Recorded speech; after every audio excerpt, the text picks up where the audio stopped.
दोस्तों नमस्कार, मैं हूं आदर्श कुमार और आप देख रहे हैं द दस्तक 24। ये खबर देखने से पहले आप वीडियो को शेयर अवश्य करें और मुद्दे को समझने के लिए अंत तक वीडियो देखकर अपना कमेंट जरूर करें ताकि लोगों को समझ आ सके कि ये वीडियो किस प्रकार का है। दोस्तों, सेना में भर्ती की तैयारी करने वाले नौजवानों में अग्निपथ योजना को लेकर नाराजगी बढ़ने लगी है। सोमवार को इस योजना का ऐलान हुआ था कि सैनिक अब अग्निवीर कहे जाएंगे, लेकिन मंगलवार दोपहर तक भावी अग्निवीर आग बबूला हो गए और इसका अंजाम ये हुआ कि गुरुवार को तमाम तरह की शंकाओं के कारण देश के विभिन्न राज्यों में युवा सड़कों और रेलवे ट्रैक पर उतर गए हैं। साथ ही आज भी इसी प्रकार के बवाल हो रहे हैं। अग्निवीर के रूप में 4 वर्षों तक सैन्य सेवा के बाद के भविष्य को लेकर सशंकित युवाओं ने कई जगहों पर योजना का विरोध कर रहे युवाओं की भीड़ उग्र हो गई और जमकर उत्पात मचाया। बिहार में बीजेपी के 2 विधायक भी आक्रोशित युवाओं के निशाने पर आ गए हैं। वहीं हरियाणा के पलवल में स्थिति इतनी बिगड़ गई कि वहां इंटरनेट बंद करना पड़ा। इसी प्रकार फरीदाबाद में धारा 144 लागू करना पड़ी। कल जगह जगह प्रदर्शनों के कारण 34 से अधिक ट्रेनों को कैंसिल कर दिया गया, जबकि 8 अन्य ट्रेनों को आंशिक रूप से कैंसिल किया गया। रेलवे ने कहा कि कम से कम 72 ट्रेनें इन प्रदर्शनों के कारण अपने नियत समय से देरी से चल रही हैं। ये आंदोलन किसान आंदोलन की तरह जोर पकड़ रहा है। सरकार की बिना सोची समझी नीतियों के चलते आपने किसान आंदोलन देखा ही था, लेकिन अब मुद्दा नहीं है कोई तो अग्निपथ योजना से छात्रों के गुस्सों को परखा जा रहा है। आप इन थिरकते दौड़ते पांव देखिए। युवा सपना देखे हैं, इन्हें आर्मी में नौकरी मिलेगी और परिवार का पालन करेंगे, अपना भविष्य तय करेंगे।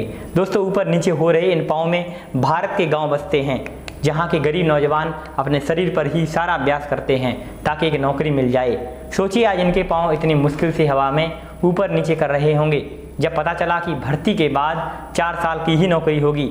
इन नौजवानों ने हर गलत का समर्थन किया। किसी के घर पर बुलडोजर चला हो, महंगाई, अर्जी फर्जी योजनाएं जो किसी नेताओं की कमाई का जरिया बनी हो, धर्मवाद हो, जातिवाद हो, सबका खुले दिल से सपोर्ट किया। सरकार के अनुसार 4 साल के लिए भर्ती होगी। फिर जिन लोगों की भर्ती होगी उनमें से 75% जवान 4 साल के बाद सेना से निकाल दिए जाएंगे, 25% सेना में ही रहेंगे। ऐसा लगता है जैसे सेना में मनरेगा शुरू हुआ हो। जैसे मनरेगा में 100 दिन के काम की गारंटी है, उसी तरह से सेना युवाओं को वीर बनने के लिए 4 साल की गारंटी दे रही हो। 4 साल में ही जवान बोरिया बिस्तर समेत सेना से बाहर कर दिया जाएगा। आशंका है कि निकाले जाने के बाद गांव-गांव में इन अग्निवीरों को निष्कासित वीर कहा जाने लगेगा, यानी ऐसा वीर जिसे सेना ने निकाल दिया हो। कई युवाओं ने इस योजना को चुटकीले सवाल किए हैं कि क्या अब सेना में भर्ती होने के लिए अपनी बंदूक घर से ले जानी होगी, या फिर पुलिस शिक्षा चिकित्सा में भी इसी तरह का कोई प्रावधान आने वाला है कि 4-5 साल नौकरी करो और घर बैठो। ऐसा क्यों कि अग्निपथ नामक इस योजना में युवाओं को सिर्फ आग ही आग नजर आ रही है, पथ का कोई अता पता नहीं है। कितनी धूमधाम से इस योजना को लॉन्च किया गया, इसके पहले खबरों के माध्यम से कई सप्ताह पहले अखबारों में एक प्रकार का माहौल बनाया गया। रक्षा मंत्री आए, तीनों सेनाओं के उनके साथ प्रमुख भी आए। आपको रक्षा मंत्री राजनाथ सिंह का वो वीडियो दिखाते हैं जब योजना को लॉन्च करते वक्त दिया गया था। आप सब मेरी इस बात से जरूर सहमत होंगे कि संपूर्ण राष्ट्र, खासतौर पर हमारे नौजवान आर्म्ड फोर्सेस को सम्मान के नजरिए से देखते हैं। अपने जीवन काल में कभी न कभी प्रत्येक बच्चा सेना की वर्दी धारण करने की वह तमन्ना रखता है। अग्निपथ योजना के अंतर्गत यह प्रयास किया जा रहा है कि इंडियन आर्म्ड फोर्सेस का प्रोफाइल पूरी तरह से यूथफुल हो।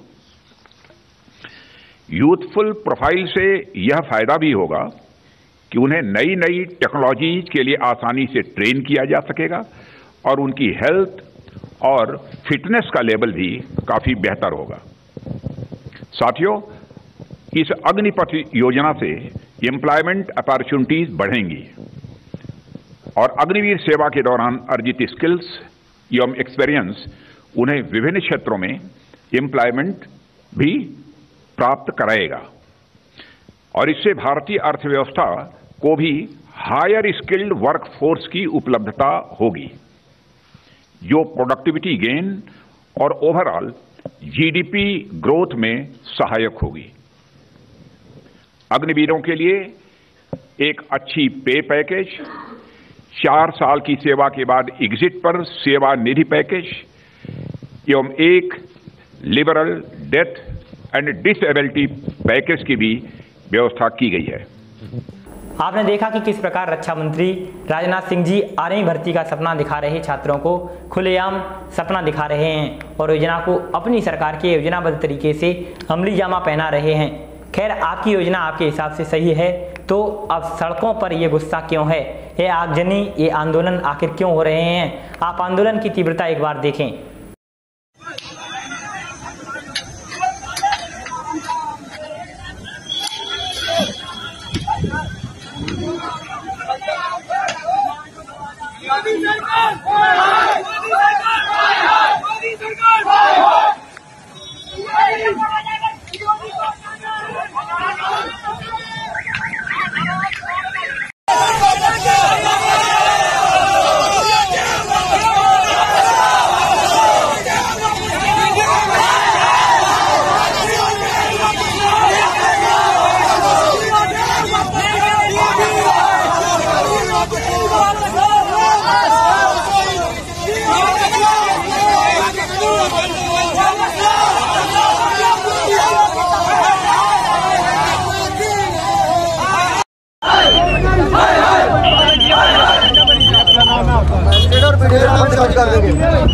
प्रदर्शन क्यों किया जा रहा है सर? आपने देखा कि किस प्रकार सड़कों पर छात्र आंदोलन कर रहे हैं और छात्रों को रोकने के लिए भी कई तरह के प्रतिबंध किए गए हैं। योजनाएं सही हैं तो उग्रता क्यों? मैं सवाल सरकार से पूछना चाहता हूं। दोस्तों, चंद लोगों के साथ बनाई गई योजनाओं का नतीजा आपके सामने है। ऐसा ही कुछ कृषि बिलों में भी हुआ था। हिंदू मुस्लिम हो गया, तो अब नया फार्मूला जनता के बीच प्रस्तुत किया गया है। इसका हश्र क्या होगा, इसके लिए इंतजार अभी करना होगा। ये तो छात्र ही अच्छे से बता सकते हैं। एक बार आपको छात्रों की आवाज को दिखाते हैं, आखिर योजना को लेकर हमारे देश के युवा क्या कहते हैं। सर, प्रदर्शन इसलिए किया जा रहा है, जैसे आप सबने न्यूज़ सुनी है कि कल 2 दिन पहले से मंगलवार को शायद टीओडी लागू करे। एक मिनट भाई, एक मिनट 2 दिन पहले से टीओडी लागू किया गया, ठीक है। टीओडी लागू किया आगे वाली भर्तियों के लिए। हम लोग सर 2019 से फॉर्म भरा हुआ है, 2019 से फॉर्म भरा हुआ है। भर्ती हमने 21 में देखी है सर, ठीक है। 2021 में हमने भर्ती देखी है। 1.5 साल हो गया एग्जाम का वेट करते हुए। साला महीने बाद की हमें डेट दी जाती है, हर बार कैंसिल कर दिया जाता है। और अभी तो हमारी सर भर्ती कैंसिल कर देगी। क्यों? हमने क्या किया था? हमारी भर्ती क्यों कैंसिल की? अगर कैंसिल करनी थी तो पहले बता देते। 1.5 साल में इंतजार क्यों करवाया? हम लोग वेट करते रहे। अभी हमारी एज भी निकल गई, ना हम इधर के रहे ना हम उधर के। हमें कौन लेगा? अब नए वालों के लिए तो आपने टीओडी लागू कर दिया, हमारे लिए क्या लागू किया? हमें क्या मिला? अभी हम तो ये ओवरेज हो गए ना, हमारी हम ना स्टडी कर पाए ना कुछ, हमारा तो सारा फ्यूचर बर्बाद हो गया ना सर। मेरा नाम अक्षर रावत है। अच्छा जी, आज रोड शो किया है, जी प्रदर्शन किया है, क्या है पूरा मामला? टीओडी भारत सरकार ने जो नई कानूनी प्रणाली इंडियन आर्मी तीनों सेनाओं में जो लागू की है, इसका हम विरोध करते हैं। ये प्रणाली भारत सरकार में लागू नहीं होनी चाहिए। भारत सरकार ने हमसे हमारे आगे हाथ जोड़कर 1 रैंक 1 पेंशन के नाम पर वोट मांगा था, और आज 9 रैंक 9 पेंशन का ड्रामा बनाकर हम युवाओं को बेरोजगारी में धकेल दिया है। हम ये तानाशाही नहीं सहेंगे। मैं संदीप फौजी गुदड़वास रामगढ़ शेखावाटी सीकर का रहने वाला हूं। मैंने आर्म फोर्सेज में 6 साल सर्विस की है, भारत की सेवा की है।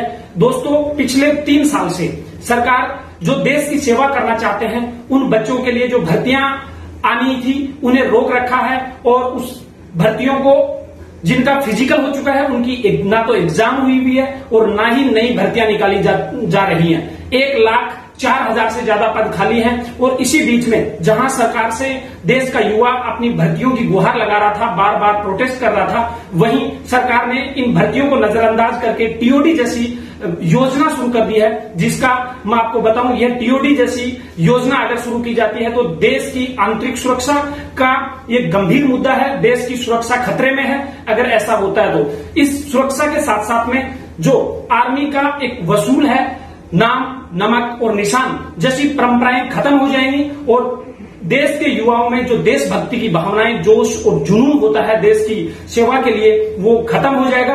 क्योंकि 15 साल की तपस्या और उसमें देशभक्ति की भावना भरने के बाद में उसे मात्र 4 साल के बाद सेवा से बाहर कर दिया जाएगा। इससे देश के युवाओं का भविष्य खतरे में है। उन्हें इस जवानी की उम्र में अगर हथियारों का ज्ञान देकर के बाहर बेरोजगारी में धकेल दिया जाएगा तो आप सब लोग समझ सकते हैं कि वो युवा किस गलत रास्ते पे भी भटक सकते हैं।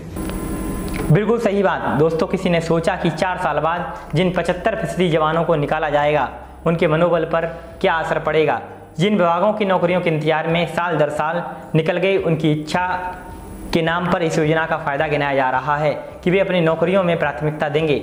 4 साल लगाकर तैयारी करो और 4 साल में बाहर आ जाओ। क्या इसके लिए ट्रेनिंग देकर प्राइवेट सेक्टर के हाथ में सैनिकों का दस्ता सौंपा जा रहा है? अगर युवा होती भारत की आबादी को अधिक से अधिक मौका देने के लिए यह योजना लाई गई है तो साफ है कि सरकार के पास नौकरी के अवसर पैदा करने की कोई नई योजना नहीं है। जैसा कि मोदी सरकार ने भी कहा है कि साल में 10 लाख नौकरियां दी जाएंगी। क्या इसी प्रकार से नौकरियां देने की बात की जा रही है? IAS, IPS, SDM, सांसद, विधायक, राज्यपाल और राष्ट्रपति को भी 4 साल में रिटायर कर देना चाहिए। क्या यह नियम इसलिए लाया गया है कि लाखों की संख्या में युवा सेना की भर्ती का रास्ता छोड़ दें और दूसरी नौकरियों का रास्ता देखें? आखिर क्यों लोग एक नौकरी छोड़कर दूसरी नौकरी पकड़ लेते हैं? ऐसा सपना क्यों दिखाया जा रहा है? दोस्तों, अग्निपथ योजना में साफ साफ लिखा है कि 4 साल बाद एक मुफ्त सेवा निधि दी जाएगी जिस पर कोई आयकर नहीं लगेगा, लेकिन ग्रेजुएटी और पेंशन संबंधी लाभों का कोई अधिकार नहीं होगा। क्या वन रैंक वन पेंशन के झंझट से छुटकारा पाने का यह रास्ता निकाला गया है? 4 साल की सेवा के दौरान अग्निवीरों को 48 लाख का जीवन बीमा भी मिलेगा। हो सकता है यह नए पैकेज के लिए मजबूर युवा दिन रात गर्मी बरसात में फिर दौड़ना शुरू कर दें और अग्निपथ योजना सफल घोषित कर दी जाए। दोस्तों, देश के सबसे बड़े सूबे उत्तर प्रदेश की जनता संतुष्ट नहीं है। यहाँ गजब का शासन है और यहाँ हो सकता है कि भविष्य में कोई प्रधानमंत्री मिले, लेकिन इस कानून की राज वाले प्रदेश में भी युवा नाराज हैं और अग्निपथ योजना से असंतुष्ट युवा गुरुवार को मेरठ, आगरा, अलीगढ़, फिरोजाबाद, मथुरा में सड़कों पर उतर आए। जगह जगह जाम लगाए गए, प्रदर्शन किया गया, टायरों में आग लगा दी, पुलिस से भिड़ंत भी हुई। कई जगह पुलिस ने हल्का बल प्रयोग युवाओं को दौड़ाया। कई जगहों पर पुलिस ने हल्का बल प्रयोग कर युवाओं को दौड़ाया। मेरठ में छात्रों ने ऐलान किया है कि अगर 3 दिन में अग्निपथ योजना वापस नहीं ली गई तो वे 20 जून को दिल्ली कूच करेंगे। मथुरा में युवाओं ने आगरा दिल्ली हाईवे पर जाम लगा दिया।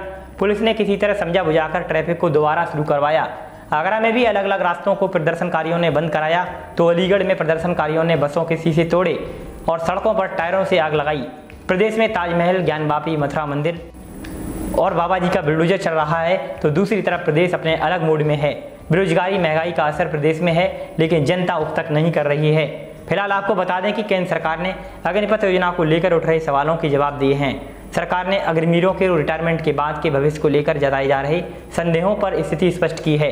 सरकार ने यह भी कहा कि अग्निपथ स्कीम से सेना की क्षमता पर नकारात्मक असर पड़ने का संदेह निराधार है। उसने कहा कि 2 साल के संपर्क अभियान के बाद अग्निपथ स्कीम का प्रस्ताव तैयार किया गया है। जहां तक बात अग्निवीरों के भविष्य की है तो केंद्र एवं राज्य सरकारें उन्हें रिटायरमेंट के बाद अपने विभिन्न विभागों की भर्तियों में प्राथमिकता देंगी। साथ ही उन्हें बिजनेस करने, रोजगार पाने, पढ़ाई करने में भी मदद करेंगी। आगे आप खुद इंतजार कीजिए कि देश के आंदोलित ये क्रांतिवीर युवा देश का भविष्य किस प्रकार शांत होते हैं। इस रिपोर्ट में इतना ही। अन्य खबरों के लिए बने रहें हमारे साथ। हमारे चैनल को शेयर करें और सब्सक्राइब करवाइए। हमें इजाजत दीजिए। नमस्कार।